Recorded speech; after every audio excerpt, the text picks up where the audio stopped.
بسم اللہ الرحمن الرحیم انی خالق بشر من طین صدق الہ العالمین۔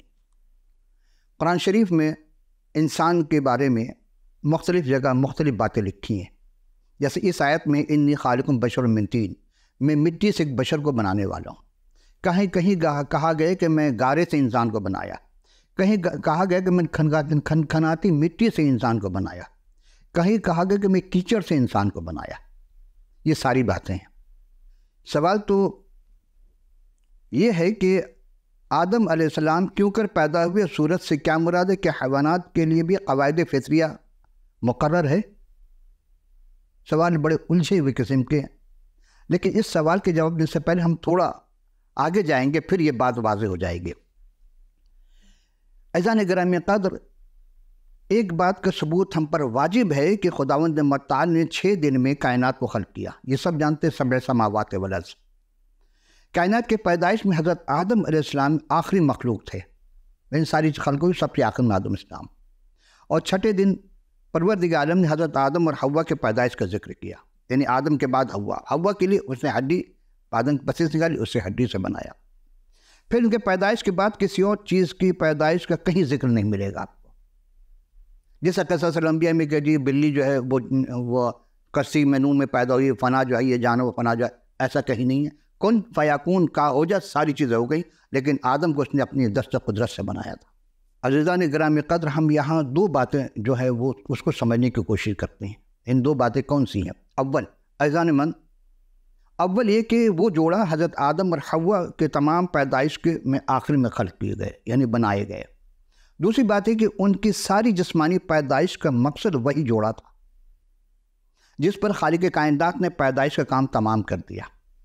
اور جو کہتے ہیں کہ آدم یعنی انسان ہمیشہ سے ہے، یوں ہی ہے، برابر چلے آتے ہیں، غلطی پر ہیں، کیونکہ ان کے لیے ابتدائی ضرور ثابت ہوتے ہیں کہ ان کا ابتدا ہوا تھا۔ اور علم ترکیب اراضی یعنی زمینی جو باتیں ہیں، اس کے ترکیب یہ ثابت کرتا ہے کہ انسان کا وجود ایک خاص وقت میں نظر آیا، وہ لا انتہا عرصہ سے نہیں ہے۔ اور جب کہ علمی طور سے یہ بات معلوم ہو گئی تو میرا کہنا یہ کہ پھر کلام خدا پر ایمان لانے میں حجت کیا ہے کہ نہیں جی یہ فنا وقت میں ساری چیزیں بدلتی گئیں، ایک کتاب آئی دوسری تبدیل ہو گئی، دوسری آئی تیسری، جب تیسری آئی تو چوتھی، اس طرح کی باتیں نہیں ہیں کلام میں کہیں بھی۔ عزیزان ذی وقار، ہر ایک چیز کا ایک موقع ہے اور ہر کام کا ایک وقت ہے پروردگار عالم کے۔ ہر ابتدا کے لیے انتہا ہے، لیکن وہ جو ابتدا سے ابتدا میں ہے اس کی کوئی انتہا نہیں ہے۔ کہتے یہ ہے کہ وہ انتہا جو وہ انسان کے لیے ہے، اور ہر ایک کام کا ایک وقت مقرر ہے، ہر ابتدا کی انتہا انسان کے لیے ابتدا ثابت ہے، بس انسان کی جو انتہا بھی آئے گی، چونکہ روح غیر فانی مخلوق ہے۔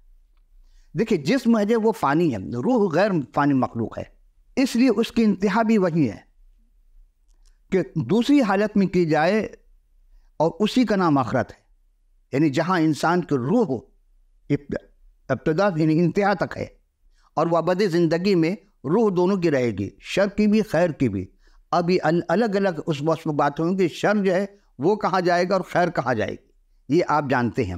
تو اس وقت ولادت کا قاعدہ بند ہو جائے گا، اور جہاں کے تمام یعنی کوئی بھی کام تمام ہو جائیں گی، قدرت الہی ہی کچھ اور ہی رنگ دکھائے گی۔ اگر مرضی ہو تو نبیوں کی باتیں مان لو، آخرت آنے والی ہے، ورنہ انسان کے لیے عملی طور پر ازلیت ثابت کرو، اور علم ترکیب اراضی کو جو انسان کے لیے ابتدا سے ثابت ہے۔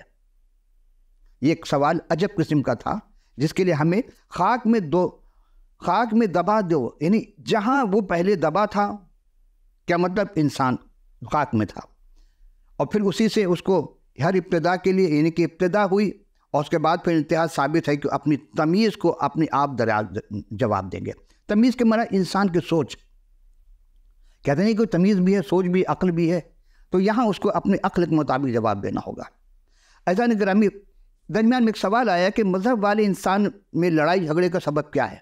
دیکھیں مذہب والے لڑائی جھگڑا نہیں کرتے، اصل میں جو مذاہب والے ہیں، بلکہ غیر مذاہب کو آپ شامل کریں گے جو علم کی انتہا پر پہنچے، علم دانش رکھتے ہیں، تفکر کرتے ہیں، عقل کا استعمال کرتے ہیں، اور یعنی کسی حد تک یہ بات ہم آپ کے درست مان لیتے ہیں، کسی کے انسانوں میں لڑائی جھگڑا ہوتا ہے، مذہب والے لڑائی جھگڑا کرتے ہیں، خواہ وہ خدا ساختہ ہوں یا غیر خدا ساختہ، وہ کبھی بھی آپس میں نہیں لڑتے، تو پھر کون لڑتے ہیں؟ سوال کرنے کا مقصد یہ تھا۔ دراصل وہ چند افراد ہیں جو مذہب کا لبادہ اوڑھے ہوئے ہیں، جبکہ مذہب سے ان کو کوئی تعلق نہیں ہوتا۔ وہ چند مخصوص لوگ ہوتے ہیں، وہ انسان کمزور عقیدہ والے، کمزور ایمان والوں کو بہکا کر کے فساد برپا شروع کر دیتے ہیں۔ آئیے ایک اور سوال کہ پہلا انسان مٹی سے بنا تو دوسرا انسان کس چیز سے بنا، تیسرا اور چوتھا انسان؟ دیکھیں یہ پہلے تو پتہ ہے سب کو کہ مٹی سے بنے تھے۔ بے شک پہلا انسان جو تھا وہ نر تھا، اور نر کو خدا نے مٹی سے بنایا، جیسے ہم نے کہ خالق بشر من طین، مٹی سے بنانے والا بنا دیا اس نے، جبکہ دوسرا جو ہے وہ مادہ انسان ہے، یہ نر انسان ہے مٹی سے، اور ناری انسان خدا نے کس کو درج کیا؟ نر انسان کے پسلی سے۔ اور تیسرا انسان کو پروردگار نے یعنی آدم اور حوا، آدم کو مٹی سے بنایا، حوا کو آدم کے پسلی سے بنایا، اور جو تیسرا انسان بنا ان دونوں کی قربت سے یعنی نطفے سے پیدا کیا گیا تھا۔ اب ایک الگ پروسیس یہاں سے شروع ہو جاتا، اور پھر یہی سلسلہ انساب و نسل جاری ہوا اور تا قیامت ہی جاری رہے گا۔ مگر وہ چوتھا انسان جس کا ذکر کرنے جا رہے ہیں، جو سوال کیا گیا چوتھا انسان، مگر چوتھا انسان نہ مٹی سے بنا، نہ ہڈی سے بنا، نہ نطفے سے بنا۔ دیکھیں عجب سوال ہے۔ اسی کو معرفت الہی سمجھنا ہے کہ پروردگار ہم کو سمجھنے کے لیے اس انسان کو سمجھنا ہوگا، یہ جو چوتھا انسان ہے۔ اگر چوتھا انسان سمجھ میں آ گیا تو بہت سارے مسائل ہمارے حل ہو سکتے ہیں، دنیا کے بھی آخرت کے بھی۔ عزیزان گرامی قدر، چوتھا انسان نہ مٹی سے، نہ ہڈی سے، نہ کسی مرد کے دخل سے، یعنی مرد انسان کا دخل نہیں ہے، بلکہ کلام اور نور سے خلق ہوا کلام اور نور اور روح القدس کے وسیلے سے، یعنی روح القدس نے جب اس پر سایہ ڈالا، اور وہ کس کے ذریعہ؟ عورت سے ہوا تو صحیح۔ عزیزان ذی وقار، اگر چوتھا انسان سمجھ میں آ گیا تو پھر ہماری دنیا اور آخرت دونوں سمجھ سکتی ہے، اس لیے کہ چوتھا انسان ہی ہے جو دنیا میں بھی ہے اور آخرت میں بھی ہے۔ ساری بحث ہم یہاں اختتام کرتے ہوئے، وہ چوتھا انسان کوانی سے پیدا ہوا، اور سورہ بقرہ میں ہم جب جناب مریم پہ قصہ بیان کر چکے تھے، اس میں آپ سماعت فرما سکتے ہیں۔ تو کواری مریم سے پیدا ہوا، اور وہی پوری انسانیت کے لیے نجات دہندہ بن کر آئے تھے۔ وہ چوتھا انسان کیوں، یعنی کس چیز سے پیدا ہوا؟ وہ روح کے ذریعہ، اور وہ پھر وہ اس 33 سالہ زندگی یہاں گزارنے کے بعد صلیبی موت اختیار کی دفن ہوئے، اور مردوں میں سے 38ویں دن زندہ ہوئے۔ کسی اور نے زندہ نہیں کیا، بلکہ قرآن کا کہا نا کہ وہ آواز دیتا تو قبر سے مردے نکل آتے ہیں۔ اس کے بعد یہ سارا واقعہ ہوا۔ قرب قیامت جب دوبارہ وہ تشریف لائیں گے، جلوہ افروز ہوں گے، تو اپنی جلالی بدن کے ساتھ آئیں گے، اور فرشتوں کے ہمراہ عدالت کے لیے آئیں گے، تو وہ حضرت مسیح ہیں۔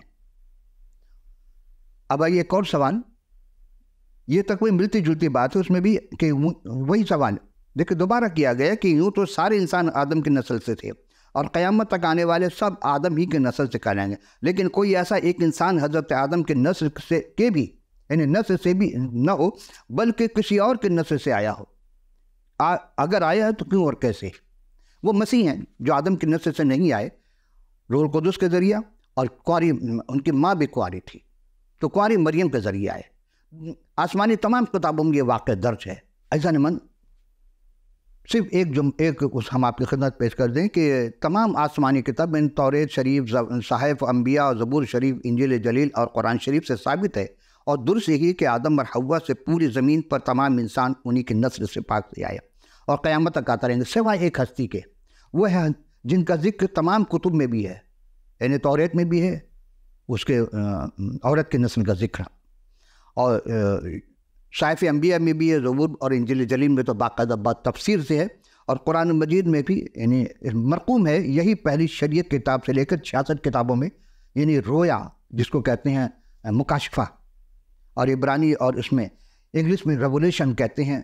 دراصل سوال کرنے والے کو جو سوال تھا وہ کچھ اور تھا، لیکن کر کچھ گیا کہ اگر وہ آئے تو کیسے آئے؟ میں نے کہا کہ روح القدس کے ذریعے آئے۔ کیوں آئے؟ یہ اصل تو سوال ہے، کیوں آئے؟ کیوں آئے تو اس کا جواب یہ ہے کہ وہ انسانیوں کی، تمام بنی نوع انسان کی نجات کے لیے آئے تھے۔ کسی نے ایسا دعویٰ نہیں کیا کہ میں آخر تک تمہارے ساتھ رہوں گا سوائے مسیح کے۔ عزیزان من، یہاں پہ ہم ایک آیت آپ خدمت پیش کر دیتے ہیں، قرآن شریف کا تیسرا سورہ ہے، سورہ آل عمران، اور آیت نمبر 55 میں اس قال اللہ یا عیسی انی متوفک ورافک الی مطہرک من الذین کفروا وجعل الذین تبعوا فوق الذین کفروا الی یوم القیامہ ثم الی مرجعکم فاحکم بینکم فیہا کنتم فیہ تختلفون۔ اس میں ساری بات ہے۔ جس وقت اللہ نے فرمایا اے عیسیٰ بے شک میں تمہیں فوت دینے والا ہوں اور تمہیں اپنی طرف اٹھانے والا ہوں، فوت تو ہو گئی اور اٹھا بھی لیے گئے، سعود و سماوی بھی ہو گئے، اور تمہیں کافروں سے پاک کرنے والا ہوں، یعنی جو انکار کرے گا، کافر کے معنی حقیقت کو چھپانے والا، تو کافروں سے پاک کروں گا یعنی جو حقیقت سے انکار کرے گا اس سے الگ کر دیں گے، یعنی دونوں الگ ہو جائیں گے، اور جو لوگ تیرے تابع دار ہوں گے۔ اب یہ سمجھنے والی بات ہے، ثم الی مرجعکم، جو لوگ آپ کی اتباع کریں گے، فتحکم یعنی فتحکم فوق الذین کفروا، ان سے تمہیں فوقیت دے دی جائے گی، کس سے؟ جو لوگ تابع دار ہوں گے، یعنی جو بھی قیامت تک مسیح کے تابع دار ہوں گے ان لوگوں پر قیامت کے دن تک غالب رکھنے والا ہوں۔ اب آپ غور کیجئے کہ قرآن تو ببانگ دہل کہہ رہا ہے کہ مسیح پر جو ایمان لائے گا، ان کے قول پر تابع داری کرے گا ایمان و عمل کے ساتھ، تو وہ غالب رہیں گے، اور جو تیرے منکر ہوں گے، جو مسیح کے منکر ہوں گے، پھر تم سب کو میری طرف لوٹ کر آنا ہے، مرجعکم فاحکم، اور پھر تمہیں میں فیصلہ دوں گا بین فیہا منکم تختلفون، جس بات پر تمہیں اختلاف کر تو جھگڑتے ہو۔ اب قرآن کی اس بڑھ کر آیت نہیں ہو سکتی اذان گرامی قدر۔ اذان گرامی وہ جو سوال تھا کہ آدم کیوں کر پیدا ہوئے، صورت کے کیا معنی، یعنی مراد کیا ہے، اور کیا حیوانات بھی قواعد فطریہ سے مقرر ہیں، یعنی سوال آدم کے بارے میں پوچھا کہ قواعد فکریہ یا فطریہ، فطر کہتے ہیں نیچرل کو۔ سوال بہت طویل ہے اس کا جواب بھی، لیکن میں آپ کی خدمت میں اختصار سے پیش کروں گا۔ جواب یہ ہے کہ حضرت آدم سے متعلق تو بہت ساری باتیں آپ کی خدمت پیش کرتے رہے، آپ سماعت فرما چکے۔ ہاں، ایک جملہ ہے، جس طرح آدم علیہ السلام ہم انسان پیدا ہوئے، آدم ویسے ہی نہیں پیدا ہوئے، جی، ہم انسان جیسے پیدا ہوئے ویسے آدم نہیں پیدا ہوئے، نہ حوا پیدا ہوئیں۔ پھر سوال یہ کہ صورت سے کیا مراد ہے، اس کے لیے ہم پیدائش تکوین اس کے پہلے رکوع کی 27ویں عادت اس کا مختصر ہم پیش کریں، جہاں مرکوع میں خدا نے اپنی صورت تو بنایا۔ صورت سے کیا مراد؟ سوال یہ صورت سے کیا مراد؟ انسان کی ظاہری اور باطنی روحانی اخلاقی صورت ایسی بنائی کہ خدا کے ساتھ ایک خاص نسبت اور مشابہت اور علاقہ اس کا ہوا، یعنی کہ جو خدا چاہتا، جو خدا کے اوصاف میں وہی انسان میں ہے، یہ ہونی چاہیے، کیونکہ انسان خلیفہ ہے، نائب مقام ہے یہاں پر۔ ایک لفظ مشبہ اور ایک لفظ مشبہ بہ میں موافقت کلی ہونی چاہیے۔ مشبہ سے کیا مراد؟ یہ عربی ہے، اس کا معنی صفت، ایڈجیکٹو، تشبیہ دی جائے یا تشبیہ دیا گیا ہو، مثال دی گئی ہو، وہ جس چیز کے دوسری چیز سے نسبت دی جائے، اور مشبہ بہ وہ چیز ہوتی ہے، یہ بھی عربی ہے، اور یہ بھی صفت ہے، وہ چیز جس کے ساتھ تشبیہ دی جائے۔ کیا مطلب اس کا؟ اب مٹی کی تو بہت ساری چیزیں بنائی جا سکتی ہیں، کھلونے بنائے جاتے تھے ایک زمانے میں، کلے ماڈل ہوتا تھا، اب وہ نہیں، ختم ہو گیا، اب دور جدید اور دور چیزیں آ گئیں، تو اس میں یہ ہمیں دیکھ کر ہی بتانا پڑتا تھا کہ یہ جانور بنانا ہے، کوئی چیز مٹی کے بنانے تو نقل کرتا، ہم اس میں روح نہیں پھونک سکتے تھے، لیکن قرآن نے کہ ایک ہی دم مٹی کے وہ پرندے بنا کر پھونک مارتے تھے اور زندہ پرندے ہو جاتے تھے، اڑ پڑتے تھے۔ یہ معجزہ کسی اور کتاب بنی ہے، قرآن میں ضرور ہے۔ اذان گرامی لیکن کسی قدر موافقت اور مناسبت بعض امور میں ہوا کرتی ہے، مثلا انسان میں اور خدا کی پوری دوئی ہے، بہت سی چیز انسان کے خدا میں ہے، لیکن ہم کیا دعویٰ کرتے، اگر خدا کہتا ہے میں دیکھ رہا ہوں، اور ہم بھی کہتے ہیں میں دیکھ رہا ہوں، سمیع بصیر، وہ سنتا ہے دیکھتا ہے، ہم بھی سنتے دیکھتے ہیں، آپ بھی سنتے دیکھتے، تو کیا خدا ہو گئے؟ نہیں ہوئے۔ یہی چیز یہاں پر ہے کہ لیکن وہ ایسی صورتیں پیدا ہوئے ہیں، کون؟ آدم کو پیدا کیا، صفات الہی، جو خدا میں صفات ہے وہ حضرت آدم میں، اور صورت کا گونا مظہر اور تجلیات کا محبت اور الہی مرضی۔ محبت سے کیا مراد؟ یعنی اترنے کی جگہ، جیسے جیسے انسان عقلی طور پر ترقی کرے گا، یعنی جیسے تمہاری عقل بڑھتی جائے، اپنے اندر تبدیلی کرو، اگر تبدیلی نہیں کیا تو اس کا مطلب وہ خدا کا احکام کے انحراف کر گیا، بجاوری نہیں ہو سکی، اس کے لائق نہیں ہو سکا، اور پھر آزاد بھی ہے، نہ مجبور کیا اس کو، آزاد چھوڑ دیا، دو راستے دکھا دیا، نیکی کا بھی برائی کا بھی، اب تمہاری مرضی نیکی پہ چلے برائی پہ چلو، لیکن حساب تو دینا اس کے قریب جب جانا ہے تو عقل قبول کرتی جو چیز کو اسے کرو. ضرور انسان ایسی وجہ کا اگرچہ وہ صورت اس کے بعد یعنی صورت جو بنائی تھی لیکن گناہ کی وجہ سے، اب آپ اس کو ترک ولا کہیں یا حکم کیا کہتے ہیں اس کو نافرمانی کہہ لیں، دونوں صورت میں ہے، اتفاقی نہیں ہے. انسان اتفاق میں نہیں پیدا ہوا. کچھ لوگ کہتے ہیں اتفاقی تو اب انسان پیدا ہوا نہیں، اتفاقی نہیں ہے. یہ ارادہ قدرت ہے، ارادہ خدا ہے. خدا کے ارادے سے انسان کو پیدا کیا. چونکہ پہلے کہہ دیا تھا میں مٹی سے ایک بشر انسان کو بنا رہا ہوں. اور پھر جب کیوں بنا رہا ہوں؟ تاکہ ہر چیز جو ہم نے بنائی ہے سمندر کے مچھلیوں پر اور زمین پہ جو جانور ہے، رنگنے والے چلنے والے اور فضا میں اڑنے والے، سب پر وہ دستر سخر لکم کے پاس ہے. تو آدم کا جسم تو خاک سے بنا اور روح خدا نے باہر سے ڈالی. غور کیجئے گا یہاں پر سب اس بات کا اقرار کرتے ہیں کہ جسم جو ہے وہ خاک سے بنایا تھا، مٹی سے انسان کو بنایا تھا آدم علیہ السلام کو، اور روح خدا تعالیٰ نے پھونکی اس میں. لیکن جب ان کی زوجہ کو ان کی پسلی کی ہڈی سے نکالا، اس میں روح پھونکنے کو ذکر نہیں ہے. گویا کہ آدم کو جب پتلا بنایا تھا ابھی وہ ناقص تھے، مکمل نہیں ہوئے. روح ڈالنے پر مکمل ہو گئے اور ہر چیز کا علم دے دیا. لیکن اسی انسان کے آدم کے پسلی سے جب عورت بنایا گیا اس میں روح ڈالنے کا کوئی تذکرہ نہیں ہے. اس کا مطلب عورت مکمل ہو گئی. یعنی کہیں آپ کو ذکر نہیں ملے گا. آپ اگر مل جائے آپ کو دکھا دیجیے، پیش کر دیجیے گا تاکہ ہمارے علم میں آپ کو ثواب داران حاصل ہو. قیاس چاہتا ہے کہ جسم سے جسم نکلا ہے ویسے ہی روح سے روح پیدا کی گئی. اسی لیے مرد کی بیل، یہ ہندی لفظ ہے بیل، اس کے معنی تابع ہونا یا ضعیف، اور عورت کمزور ہے، اس لیے مرد کو اس پر حاکم بنایا گیا تھا. اول چیز غور کیجیے گا خدا ذوالجلال نے زمین، اب 6 باتیں میں آپ کی خدمت پیش کروں گا. 5 باتیں ہیں اگر بالکل اس پر ہم کہ اول یہ ہے کہ خدا ذوالجلال نے زمین اور آسمان کو حکم سے پیدا کیا، کائنات کی ہر چیز کو، اور بے مادہ، یعنی اس کو کوئی مادہ نہیں تھا، کوئی ایٹم نہیں تھا، کہا ہو جا، ساری چیزیں ہو گئیں صرف حکم کے موجود ہونے پر. دوسری بات کہ اس خدا نے زمین کو حکم دے کر کے حیوانات اور نباتات نکلوائے. یہ ساری باتیں ہو گئی، لیکن چونکہ انسان کے بارے میں ہے کہ قواعد فطریہ سے متعلق، تو اس لیے ہم جاننا ضروری ہے. تیسری بات آدم کو خود بنایا. چوتھی بات آدم کی پسلی سے کی ہڈی سے حوا کو نکالا. پانچویں بات تولید کا قاعدہ جاری کیا. کیا مطلب؟ تو پہلا آدمی قائن ہوا، یعنی اس جوڑے سے تیسرا آدمی اگر ہے تو قائن ہوا. پہلا مٹی سے، دوسرا ہڈی سے، تیسرا قائن بنا. یہ معمولی قاعدہ سے ہے. اب غور کیجیے گا، توجہ فرمائیے گا یہاں پر کہ پہلے 4 قاعدے جو ہے وہ عمل میں آئے. جب 4 آگے پانچواں، تب 5واں قاعدہ جاری ہوا.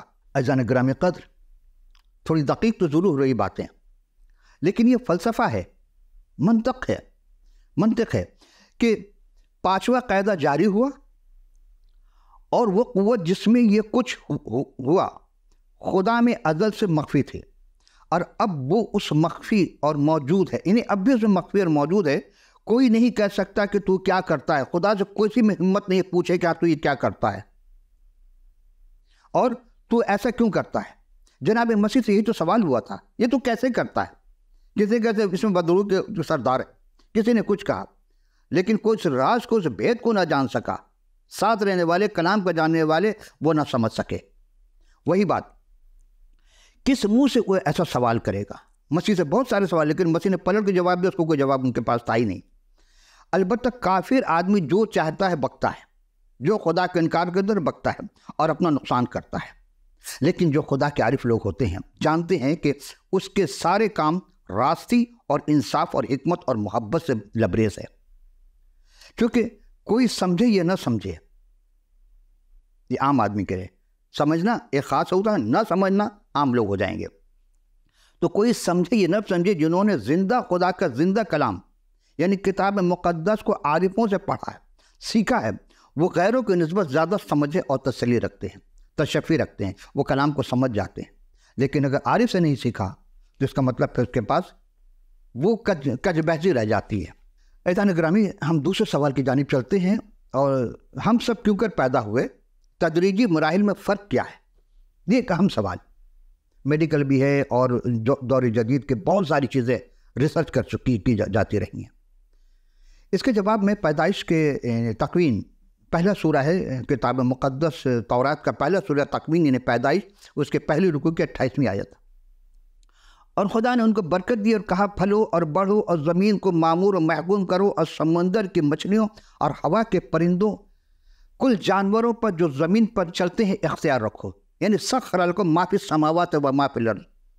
پروردگار عالم نے انسان کو اختیار دیا ہے زمین و آسمان کی ہر چیز کا کہ تم جو چاہو کر سکتے ہو۔ جی اب انسان کی وہ قدرت ہے، ایسا بھی انسان تھا زمین پر کہ وہ طوفان کو اگر کہہ دے تو رک جاتا تھا، تھم جاتی تھی ہوائیں، مردوں کو آواز دے تو قبر سے نکل کے چلا آئے۔ اب آئیے اذان ذی وقار اس آیت کے روح سے جو پہلے جوڑے کی پیدائش کے بعد جاری ہوا، سب آدمی پیدا ہوتے ہیں، رب العالمین نے اس جوڑے کو جب بنا کر کے انہیں برکت دی، اور یہ برکت اصل میں ہم تذبذب کے شکار ہیں کہ برکت ہے کیا، کسی کا نام نہیں، اصل میں برک سے نکلا، بارکا، اسی سے بارک اور اسی سے برکت، یعنی وہ فصل جس کے ہم حقدار نہ ہوں اور مل جائے اسے کہتے ہیں برکت، اور آپ کے اندر وہ خوبی پیدا کر دے خدا اسے کہتے ہیں برکت۔ آئیے ہم دیکھتے ہیں وہ اس برکت، اور برکت میں 4 الفاظ ہیں اس آیت کے اندر، ہم اس لفظ پر گفتگو کریں گے آج آپ سے۔ پہلا لفظ پھلو بڑھو معمور و محکوم، یعنی یہ جو پیدائش کی پہلے باب کے 28 یاد ہے، پھلو اور بڑھو اور زمین کو محکوم اور معمور کرو۔ کیا مطلب اس کا؟ لفظ پھلوں میں قادر مطلق نے ہم سب کو بلکہ قیامت تک آنے والی نسل آدم کو جو پہلے جوڑے کو تھا اس میں یاد کیا تھا، چونکہ عالم الغیب ہے، وہ ازل سے ابد سے ازل تک کی تمام چیز کو جانتا ہے، اسے کوئی چیز مخفی نہیں ہے، چھپا نہیں سکتا کوئی، وہ عالم الخبیر ہے۔ تو وہ جو پھلوں کے مطلب یہ ہے کہ جیسے ایک بیج بوتے ہیں اس پہ کتنے سارے پھل لگتے ہیں درخت کے بعد، پھر اس کے پھل کو دوسری جگہ بوتے ہیں، پھلتے پھلتے چلے جاتے ہیں۔ یہی انسان کے لیے خدا نے کہا پھلو، قادر مطلق نے کیا کیا؟ قیامت تک آنے والی اس پہلے جوڑے کو یاد کیا تھا۔ اور دوسرا لفظ بڑھو، کیا مطلب اس کا؟ یعنی چلتے رہنا ہے؟ نہیں عزیزو، بڑھو میں سلسلہ تولید کی اجزاء اور اجرا کا ذکر کیا تھا، کیونکہ جس زمانے کی بات ہے اس وقت، آج کے زمانہ اور ہے، اس زمانے میں اتنی ترقی نہیں تھی، اور لفظ معمور میں پروردگار عالم کی نگاہ کرم اس بڑی آبادی پر تھی جو دنیا میں آج نظر آتی ہے۔ غور کیجئے، کلام الہی کو سمجھنے کے لیے عارف کا ہونا ضروری ہے، لیکن عارف کے ساتھ اس کا عارف کو عالم ہونا ضروری ہے، عالم کو عارف ہونا ضروری نہیں ہے۔ یہ میں جو جملہ کہہ رہا ہوں غور کیجئے گا کبھی، تو اس دنیا میں اب جو نظر آبادی اس وقت نہیں تھی۔ اسی طرح محکوم سے مراد وہ اختیارات، تصرفات، یعنی جو چیز تصرف میں آ جائے۔ ہم یہاں سورہ جاسیہ کی ایک آیت آپ کی خدمت پیش کریں، 45واں سورہ ہے، سورۃ الجاسیہ، آیت نمبر 13، وَسَخَّرَ لَكُم مَّا فِي السَّمَاوَاتِ وَمَا فِي الْأَرْضِ جَمِيعًا مِّنْهُ إِنَّ فِي ذَلِكَ لَآيَاتٍ لِقَوْمٍ يَتَفَكَّرُونَ، اور اس نے آسمانوں اور زمین کے سب چیزوں کو اپنے فضل سے تمہارے کام پہ لگا دیا۔ سورج کا کام الگ ہے، چاند کا کام الگ ہے، ہوا چلنا وغیرہ وغیرہ ساری چیزیں ہیں، بے شک اس میں فکر کرنے والوں کے لیے نشانیاں ہیں۔ تو محکوم سے یہی مراد ہے کہ تمہارے حوالے کر دیا، تمہارے اختیار میں دے دیا، تمہیں قبضے میں دے دیا، جو خدا نے بنائی ہے۔ اب اس دنیا میں آدمیوں سے ظاہر ہو رہے ہیں اور روز بروز بڑھتے چلے جا رہے ہیں۔ آج سے 50 سال، 100 سال، 200 سال پہلے، آج آپ کے پاس موبائل ہے، ویڈیو اگر بنا کے اس شخص کو دکھایا جائے زندہ کر کے، وہ یقین کرے گا یہ میری تصویر ہے، حیران تو ضرور ہوگا، یہ کیسے ہو سکتا ہے؟ تو جتنی تکمیل کا وقت قریب تر ہوتا چلا جاتا ہے، یہ آ رہا ہے ان 4 الفاظ کو، یعنی بڑھو، پھلو، بڑھو، معمور اور محکوم۔ اور آج دنیا کے تاریخ پر غور کریں، وہ برکت جو رب کائنات نے اس پہلے جوڑوں کو دی تھی، کیونکہ بتدریج پوری ہوتی ہے کہ نہیں، اور ترقی کرتی چلی آ رہی۔ اگر آپ عمیق نگاہ ڈالیں تو ان الفاظ برکت میں کچھ صداقت نظر آتی ہے کہ نہیں نظر آتی ہے؟ آنی چاہیے۔ بیان اور کتاب مقدس میں سورہ پیدائش میں اس وقت کی یہ باتیں، جس وقت دنیا اندھیرے میں تھی، نہ آبادی تھی، نہ ایسی حکمت تھی، لیکن ایک وقت آیا کہ واقعی مضمون ایک سچا نکلا کلام الہی سچا ہے. کوئی اسے جھٹلائے گا تو وہ خود جھوٹا ہو جائے گا، کلام جھوٹا نہیں ہو سکتا ہے. عزیزان گرامی، آدمی سے آدمی پیدا ہوتا ہے، اس لیے آدم ہماری جسمانی موجودگی میں ایک ظاہر وسیلہ ہے. پہلا کرنتھیوں کے 15ویں باب کے 45ویں آیت میں کہ چنانچہ لکھا ہے کہ پہلا آدمی زندہ یعنی زندہ نفس سے بنا اور پچھلا زندگی بخشنے والی روح سے بنا. اس آیت نے پہلا آدمی یعنی حضرت آدم کو زندہ نفس بنا اور پچھلا آدمی جو زندگی بخشنے والی روح سے بنا. یعنی پہلا آدم بمقابلہ روح اللہ کلمت اللہ حضور المسیح کے ساتھ کیا گیا، دونوں آدم. اور خدا قادر مطلق نے آدم کے نسلوں میں زندگی کا دم پھونکا، وہ جیتی جان ہوئے. لیکن پیدائش میں اگر دیکھیں دوسرے باب 7 میں کہ جتنے بھی ان کے یعنی آدم کے نسل سے ہیں وہ سب خصائص کے مالک ہیں. اور پچھلے آدم منجی العالمین جو دونوں زندگیوں کو دونوں عالمین کے ہیں، زندگی بخشنے والی روح ہیں. عزیزان من، میں ایک دو اور آیت آپ کی خدمت پیش کر کے پھر میں اعزاز چاہوں گا. یوحنا رسول کے معرفت لکھی گئی 5ویں باب کی 21 اور 26 آیت ذرا غور طلب ہے. کیونکہ جس طرح باپ مردوں کو اٹھاتا اور زندہ کرتا ہے، اسی طرح بیٹا بھی جنہیں چاہتا ہے زندہ کرتا ہے. قرآن میں ہے اس چیز کا واقعہ. 26 آیت ہے کیونکہ جس طرح باپ اپنے آپ میں زندہ رکھتا ہے، زندگی رکھتا ہے، اسی طرح اس نے بیٹوں کو بھی یہ بخشا کہ اپنے آپ میں زندگی رکھے. فرق کیا ہے کہ پہلی صورت میں حضرت آدم کو جسمانی یعنی طبعی زندگی دی گئی اور دوسری صورت میں حضرت مسیح ابدی زندگی دیتے ہیں. ہم سب آدم کی نسل سے، اسی لیے انہی کے مانند بنے ہیں اور زندہ جانے فانی جسم میں بس رہے ہیں اور زمینی والدین کے ہم شبیہ رکھتے ہیں. لیکن مسیح کے پیروکار ہونے کی حیثیت سے ہمیں غیر فانی جسموں سے ملبس کیا جاتا ہے اور ہمیں اپنے آسمانی یعنی خدا کی شبیہ ملتی ہے. وآخر دعوانا ان الحمد العالمین. عزیزان گرامی قدر، بات بہت عمیق ہے. اگر ہم مسلسل چلیں گے تو سمجھ میں آئے کہ ہم انسان ہیں کیا. اگلی نشست میں ہم آپ کی خدمت میں بتائیں گے کہ وہ جو پروردگار عالم نے مٹی کا ذکر کیا، کھنکھناتی اور سوکھی اور کیچڑ اور گیلے مٹی، ہم پیش کریں گے آپ کی خدمت میں وہ مٹی سے کیا مراد، نباتات، جمادات، نباتات، حیوانات اور انسان، یہ اگلے سے پیش کریں گے. لیکن چونکہ اب چلتے چلتے آپ کی خدمت میں خدا حافظ کہنے سے پہلے اسکرین پر دکھائے جا رہے ہیں ای میل، ٹیلی فون نمبر، واٹس ایپ اور اسکائپ، جو بھی آپ کو اویلیبل ہو، آپ اپنا قیمتی آرا سے ضرور آگاہ کیجیے گا. اور علم کو فروغ دینے کے لیے یعنی حقیقی عرفان کے لیے آپ کو کتاب مقدس کا آپ کے پاس ہونا ضروری ہے. تو اپنا پورا پتہ لکھ بھیجیے گا، ہم کتاب مقدس آپ کی خدمت میں فی سبیل اللہ ارسال کر دیں گے. تو آئندہ نشر کے لیے پھر اجازت. خدا حافظ. ناصر.